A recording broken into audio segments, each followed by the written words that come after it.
మావా power star Pawan Kalyan ఫ్యాన్స్కి ఒక సాలిడ్ అప్డేట్ వచ్చింది. ఉస్తాద్ భగత్ సింగ్ రిలీజ్ డేట్ ముందుకొచ్చేసింది. ఒరిజినల్ ప్లాన్ ప్రకారం ఈ సినిమా మార్చ్ 22, 2026న రిలీజ్ కావాల్సి ఉంది.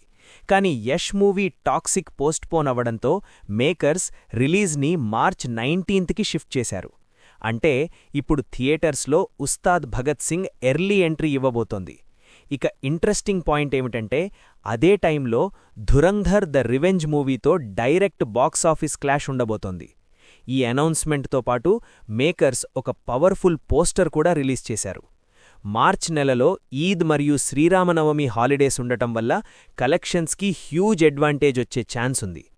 ఈ సినిమాలో శ్రీలీల మరియు రాశీ ఖన్నా హీరోయిన్స్గా నటిస్తున్నారు. మైత్రి మూవీ మేకర్స్ ఈ ప్రాజెక్ట్ని భారీ స్కేల్లో ప్రొడ్యూస్ చేస్తున్నారు. సాంగ్స్ దేవీ శ్రీప్రసాద్ కంపోజ్ చేస్తుండగా బ్యాక్గ్రౌండ్ స్కోర్ బాధ్యతలు థమన్ హ్యాండిల్ చేస్తున్నారు.